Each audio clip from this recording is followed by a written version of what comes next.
Hello everyone, welcome to DSL classes. I am your mentor Sandhya Rai, MSc in Organic Chemistry and gold medalist. More than 25 years हो गए हैं इस 11th-12th को पढ़ाते हुए और इस फील्ड में काम करते हुए। As you know DSL classes जो है वो मैंने अपने एक्सपीरियंसेस को प्रैक्टिकली एंड थियोरिटिकली जितना भी एक्सपीरियंस गेन किया इतने साल में आप लोगों के साथ काम करते हुए, वो मैं चाहती थी कि बच्चों के साथ मैं वो शेयर करूं। एंड गॉड ग्रेस से आप लोगों ने हेल्प की एंड पसंद किया, तो अब हम 14K तक पहुंचने वाले हैं, नियर अबाउट है 14K सब्सक्राइबर तक। तो अब हमने ब्रांचेस भी थोड़ी एक्सपेंड की हैं, 10 साइंस की, theoretical question and important questions की भी। 11th-12th तो हमारा चल ही रहा है केमिस्ट्री का। मैथ्स और मैथ्स की शॉर्ट ट्रिक्स भी हम लेके आए हैं आपके साथ, ताकि आप अपनी कैलकुलेशन को इजी कर पाए। एंड साइड बाय साइड हम कुछ नई साइंस की न्यूज, फैक्ट्स, मोटिवेशनल वीडियोस भी डालते रहते हैं। तो चलिए, अभी हमने ये सीरीज शुरू की है वाइवा बनाने की, वाइवा सीरीज, क्योंकि फरवरी में आपके लिए अभी आने ही वाले हैं एग्जाम्स, प्रैक्टिकल एग्जाम्स होने वाले हैं। फरवरी टू मार्च में आपके कंप्लीट हो जाएंगे। देन इसमें आपको वाइवा भी बहुत अच्छे से प्रेजेंट करना है अपना, क्योंकि मेन मार्क्स आपके जो है आपकी प्रेजेंटेशन के हैं वो आपके वाइवा के ही होते हैं। आप कितना भी कुछ अच्छा कर लो, लेकिन यदि आप प्रेजेंट अच्छा नहीं कर रहे हो एग्जामिनर के सामने अपने आप को, अपनी नॉलेज को, तो कहीं ना कहीं वो इम्प्रेशन अच्छा नहीं आता है। तो इसका सबसे अच्छा तरीका है कि आप वेल प्रिपेयर्ड होकर जाओ। बाकी थोड़ा बहुत अप एंड डाउन नर्वसनेस से हो जाता है, लेकिन यदि आप अच्छे से प्रिपेयर होंगे तो इतना नर्वसनेस नहीं होगा, आपको आंसर्स याद आ जाएंगे, रिफ्लेक्ट हो जाएंगे। क्योंकि वही क्वेश्चंस मैं आपको बताने वाली हूँ वाइवा में, जो कि ज्यादातर 99% एग्जामिनर्स जो है वो पूछते हैं वाइवा में।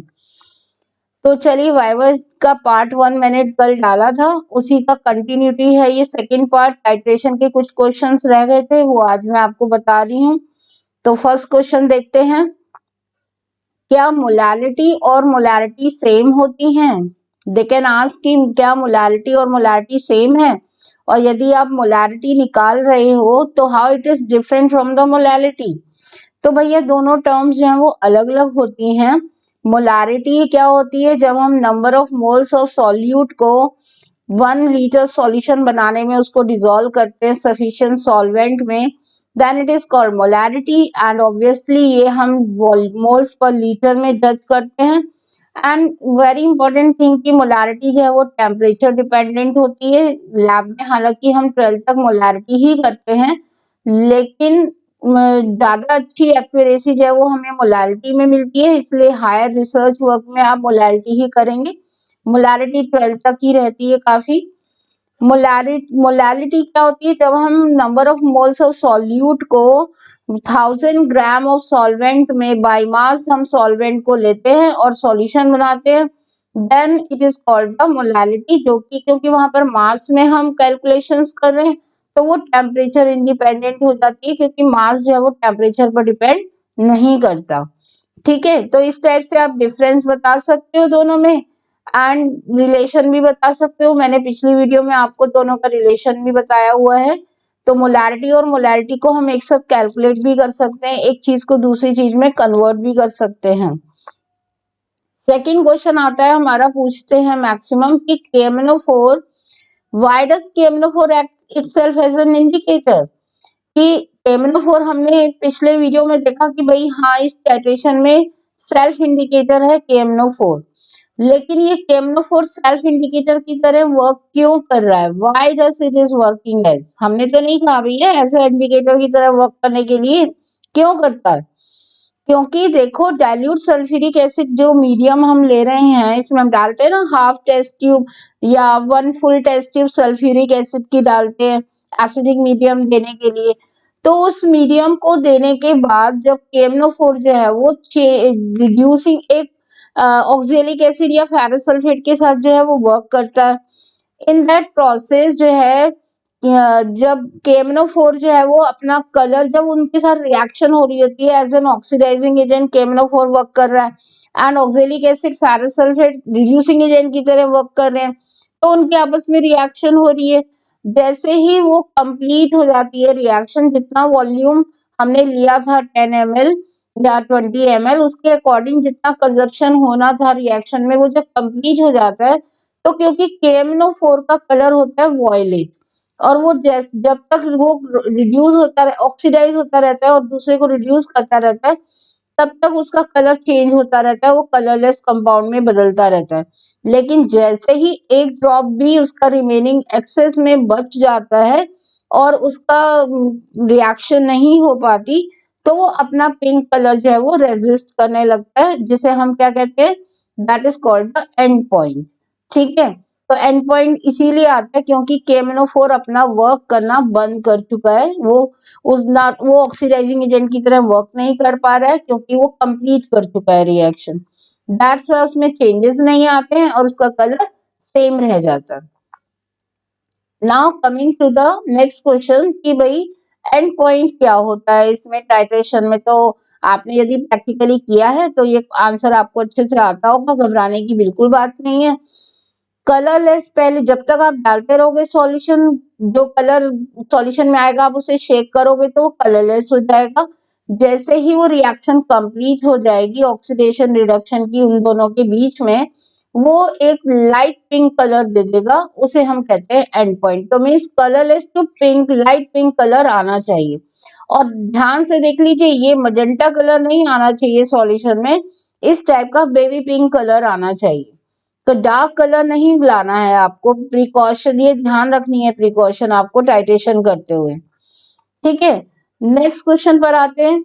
Why are a few drops of dilute sulfuric acid added while preparing a standard solution of Mohr salt? जब हम मोहर सॉल्ट का स्टैंडर्ड सॉल्यूशन बना रहे होते हैं, आई थिंक आपको पता होगा कि अब हम स्टैंडर्ड सॉल्यूशन या नॉन सॉल्यूशन किसे कह रहे हैं। तो जब M/40 या M/50 आपके टीचर ने कहा कि ये बनाइए स्टैंडर्ड सॉल्यूशन मोहर सॉल्ट का, आप अपने वॉल्यूमेट्रिक क्लास में बना रहे हो उसे, ड्यूरिंग दैट क्या करते हैं हम, थोड़ा सा sulphuric acid, before adding the water हम क्या करते हैं, पहले सल्फ्यूरिक एसिड थोड़ा सा डालते हैं। क्यों डालते हैं, ये रीजन पूछा जा सकता है कि why you are adding the sulphuric acid in that case. क्योंकि सल्फ्यूरिक एसिड हम यदि नहीं डालेंगे तो फेरस सल्फेट का क्या हो जाएगा, हाइड्रोलिसिस हो जाएगा और वो फेरिक सल्फेट में चेंज हो जाएगा, और जिसका कलर येलोइश सा आता है सॉल्यूशन, हमें कलरलेस नहीं मिलेगा। तो हमारी जो मेन मुद्दा था वो हमारा हो नहीं पाएगा और आगे टाइट्रेशन में प्रॉब्लम्स आएंगी, टाइट्रेशन सही से नहीं होगी। तो इसलिए उसको हाइड्रोलिसिस से बचाने के लिए हम थोड़ा सा सल्फ्यूरिक एसिड उसमें ऐड करते हैं। ठीक है, जैसे देखो ये येलो ब्राउन येलो सा आ जाता है, इस टाइप का सॉल्यूशन बन जाएगा आपकी फ्लास्क में। नेक्स्ट क्वेश्चन पर आते हैं। कई बार हमने जैसे ध्यान नहीं देते, हम सल्फ्यूरिक एसिड कम डालते हैं, कंजूसी कर डालते हैं, मैम ने कहा फुल टेस्ट ट्यूब डालो, आप आधी डाल रहे हो या पौनी डाल रहे हो। तो इनसफिशिएंट जब हम सल्फ्यूरिक एसिड डालते हैं क्वांटिटी, तो क्या होता है, जब हम हीटिंग करते हैं, ऑक्जेलिक एसिड की टाइट्रेशन की बात हो रही है ये, और हम डाल रहे हैं उसमें लगातार KMnO4 डाल रहे हैं, तो हमें पिंक कलर की जगह क्या मिलता है, कई बार हमारा ब्राउन कलर आ जाता है, इस टाइप का डार्क ब्राउन कलर दिखाई देने लगता है। तो ऐसा कईयों के साथ हुआ होगा, वो स्माइल कर रहे होंगे वीडियो देखते हुए, हाँ मेरे साथ हुआ था ऐसे। क्यों हुआ, क्योंकि हमने सल्फ्यूरिक एसिड थोड़ा कम डाला था, इनसफिशिएंट क्वांटिटी डाली थी, तो मीडियम अच्छा नहीं मिल पाया उसको, एसिडिक मीडियम। और इंस्टेड ऑफ दो मैंगनीज आयंस बनने चाहिए थे, वो बन जाते हैं, ऑक्सीडाइज हो जाते हैं MnO2 में। MnO2 बन जाता है उनका मैंगनीज आयंस का, और वो क्या बना, मैंगनीज डाइऑक्साइड जो है वो कैसा होता है, ब्राउन प्रेसिपिटेट फॉर्मेशन करता है। ठीक है, तो इसीलिए उसका ब्राउन कलर हमें दिखाई देने लगता है। तो हमेशा सल्फ्यूरिक एसिड जो है, जितना टीचर कहे कि हाफ डालनी है अकॉर्डिंग टू 10 या 20 ml का पीपेट है आपका, तो आपको फुल टेस्ट ट्यूब डालनी है, तो कम क्वांटिटी नहीं डालनी, उतना फुल ही डालना है ध्यान से। ठीक है, नेक्स्ट क्वेश्चन पर आते हैं कि कई बार हमारे दिमाग में आता है ये पार्ट कि जब हम मोर सॉल्ट की टाइट्रेशन कर रहे होते हैं तो हमें हीटिंग नहीं करनी पड़ती है ना, और आप जब ऑक्जेलिक एसिड की KMnO4 के साथ टाइट्रेशन कर रहे होते हो तो आपको उसे थोड़ा 60 to 70 डिग्री तक थर्मामीटर लगा के या फिर फ्यूम्स निकलने लगे इतना आपको गर्म करना पड़ता है। तो ऐसा क्यों, कि आपको हीटिंग क्यों करनी पड़ रही है ऑक्जेलिक एसिड में, मोर्स में तो नहीं करनी पड़ रही थी। तो ऐसा चेंजेस टाइट्रेशन के प्रोसेस में ऑक्जेलिक एसिड में चेंज क्यों किया आपने, हीटिंग क्यों की? क्योंकि कोल्ड कंडीशन में जो रिएक्शन है ऑक्जेलिक एसिड में जो रिएक्शन हो रही है मैग्नीज आयन के साथ, वो थोड़ा स्लो हो जाती है, काफी उसका बनना जो है वो स्लो हो जाता है। इसलिए उसको स्पीड अप करने के लिए मैग्नीज आयंस ज्यादा बने और जल्दी रिएक्शन हो उनके साथ ऑक्जेलिक एसिड को हीट किया जाता है ताकि वो ऑटो कैटालिसिस मोड पर चला जाए और अपने आप ही रिएक्शन को कैटलाइज करके KMnO4 को मैग्नीज आयन में चेंज करना शुरू कर दे और रिएक्शन जो है वो तेजी से प्रोसीड होने लगे। इसलिए हम इसको हीटिंग करते हैं। मीन्स ओवरऑल यदि आपको पूरा नहीं समझ आ रहा तो आप ध्यान रखिए कि मोर सॉल्ट तो अपने आप ही जल्दी रिएक्शन को पकड़ लेता है, स्पीड को पकड़ लेता है, लेकिन जो ऑक्जेलिक एसिड है वो स्लो रिड्यूसिंग एजेंट है, इसलिए उसको थोड़ा फास्टर करना पड़ता है हीटिंग पार्ट करके। इतना ध्यान रख सकते हो, ठीक है। सल्फ्यूरिक एसिड जो हम यहाँ पर डाल रहे हैं वो उसकी बेसिसिटी पूछ सकते हैं शॉर्ट में कि उसकी बेसिसिटी कितनी होती है, भाई 2 H आयन दे सकता है, ये डाई बेसिक नेचर में है। अब एक बहुत अच्छा क्वेश्चन आता है कि प्राइमरी स्टैंडर्ड सब्सटेंस और सेकेंडरी सब्सटेंस क्या होते हैं। हालांकि जो मतलब नॉर्मली जल्दी बात ये समझ आएगी नहीं, लेकिन थोड़ा फोकस करके देखोगे तो समझ आनी शुरू हो जाएगी। बहुत अच्छा और समझने वाला क्वेश्चन है ये। प्राइमरी स्टैंडर्ड सब्सटेंस और सेकेंडरी सब्सटेंस में क्या डिफरेंस है और हम कौन से टाइट्रेशन में हम हमारी जो टाइट्रेशन है उसमें हम कौन सा सब्सटेंस यूज कर रहे हैं। एक देखो बेटा सब्सटेंस क्या होता है, एक प्राइमरी स्टैंडर्ड सब्सटेंस क्या होता है जो हमारे लिए बहुत प्राइमरी सिचुएशन पर है। जैसे मैं कहती हूँ ना कि गेस्ट आ गए हमारे यहाँ, उसमें से कुछ गेस्ट ऐसे होंगे जो आसपास पड़ोस से आए होंगे तो हम उन्हें सेकेंडरी सिचुएशन में रखेंगे, और जो हमारे बहुत दूर दूर से आए होंगे हम उन्हें प्राइमरी सिचुएशन में रखेंगे कि इन्हें पहले अटेंड करना जरूरी है। तो हमारे पास भी दो तरह के सब्सटेंस है, एक प्राइमरी हमारा और एक सेकेंडरी। यदि मैं मोहर सॉल्ट की बात करूं तो मोहर सॉल्ट जो है वो हमारा प्राइमरी सब्सटेंस है, लेकिन यदि मैं फेरस सल्फेट की बात करूं अलग से, फेरस सल्फेट कंपाउंड जो होता है तो वो हमारा सेकेंडरी सब्सटेंस बन जाएगा टाइट्रेशन के लिए। उससे हम टाइट्रेशन नहीं करेंगे, प्राइमरी से करेंगे जो कि हमारा मोहर सॉल्ट है। हालांकि मोहर सॉल्ट में भी फेरस सल्फेट है, लेकिन वो हमारे लिए चॉइस में पहले नंबर पर आता है। ऐसा क्यों, यही रीजन आपको समझना है। जो प्राइमरी स्टैंडर्ड के सब्सटेंस होते हैं वो एक तो हाईली अवेलेबल होते हैं, हमारे सराउंडिंग में हमें ज्यादा मिलते हैं। दूसरा वो प्योरिटी वाइज बहुत अच्छी क्वांटिटी हमें देते हैं, प्योर होते हैं सब्सटेंस में, ज्यादा इम्प्योरिटीज नहीं मिलती। तीसरा इंपॉर्टेंट पार्ट कि वो स्टेबल होते हैं, जल्दी ऑक्सीडाइज नहीं होते, मतलब एयर से जल्दी इफेक्ट नहीं होते, तीसरी पॉइंट। एंड चौथा वो वाटर में ज्यादा अच्छे से सॉल्युबल हो जाते हैं, कंपैरेटिवली सेकेंडरी पार्ट से अच्छे से कंप्लीटली सॉल्युबल होते हैं। एंड काफी देर तक आप उस सॉल्यूशन को 1-2 दिन रख सकते हो टाइट्रेशन करने के लिए। तो वो स्टेबल रहते हैं, वाटर में आने के बाद भी वो स्टेबलाइज्ड फॉर्म में रहते हैं, उसी फॉर्म में रहते हैं जिसमें हमें चाहिए। तो हम उसे थोड़ा प्रिकॉशन कहीं कहीं लेनी पड़ती है, जैसे मोर सॉल्ट बनाते हैं तो हम सल्फ्यूरिक एसिड डालते हैं, अदरवाइज वो उतने टाइम चल जाएगा। यदि आप दो एक दिन बाद भी टाइट्रेशन कर रहे हो, 1 दिन या 2 दिन बाद, तो भी आपको वो स्टेबल फॉर्म में मिलेगा। हालांकि मोलैरिटी में चेंजेस आते हैं वॉल्यूम की वजह से, लेकिन जो आयंस है उसके अंदर वो स्टेबल हो जाते हैं। This is the primary standard substance. But यदि हम सेकेंडरी की बात करें कि मैं मोर हटा के फेरस सल्फेट ले लूं, डायरेक्ट कंपाउंड ले लूं, फेरस का ही तो काम है, फेरस सल्फेट डाल दूं, तो वो सेकेंडरी सब्सटेंस है, एक तो वो इजीली अवेलेबल नहीं है, दूसरा वो ऑक्सीडाइज हो जाता है, एयर में बहुत जल्दी ऑक्सीडाइज हो जाता है, तीसरा वो वाटर में भी स्टेबल कंपाउंड नहीं, आयंस की फॉर्म में स्टेबल नहीं रहेगा, तो वो सेकेंडरी पार्ट हो जाता है। ठीक है, ये समझ आ गया होगा आपको प्राइमरी एंड सेकेंडरी। तो हमारे जो हम यूज करते हैं टाइट्रेशन में, 11th में आपने ऑक्जेलिक एसिड किया था, सोडियम कार्बोनेट किया था, या यहाँ पर अभी आप मोहर सॉल्ट कर रहे हो, ऑक्जेलिक एसिड कर रहे हो, ये सब क्या है, प्राइमरी स्टैंडर्ड सॉल्यूशंस है जो कि पानी में और एयर में काफी देर तक ऑक्सीडाइज नहीं होते, स्टेबलाइज होते हैं।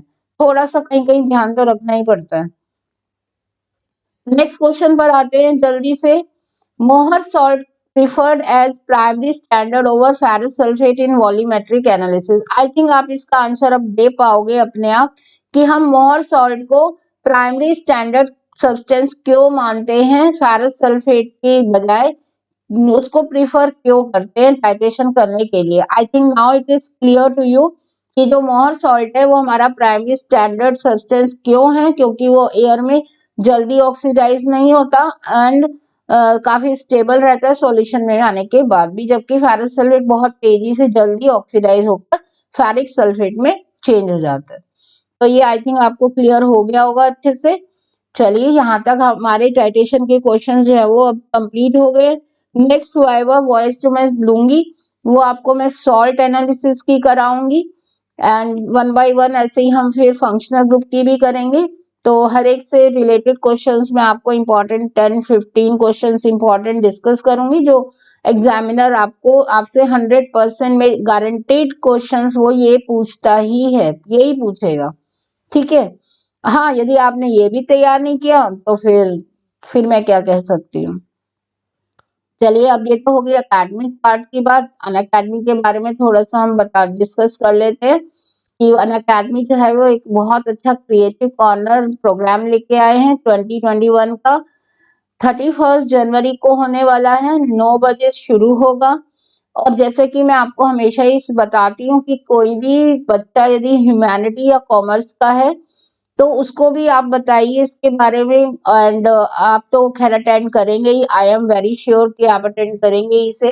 लेकिन जो आसपास हैं आपके लोग 9 to 12 और बच्चे हैं या कॉमर्स ह्यूमैनिटी के हैं उनको भी बताइए, क्योंकि हमेशा क्या कहती हूँ मैं, नॉलेज या कोई भी अच्छी चीज बांटने से हमेशा 4 गुनी बढ़ती है, भगवान खुश होते हैं एंड वो और ज्यादा हम पर ब्लेसिंग्स देते हैं। तो हमें ये काम करते रहना चाहिए, बताते रहना चाहिए हर एक को।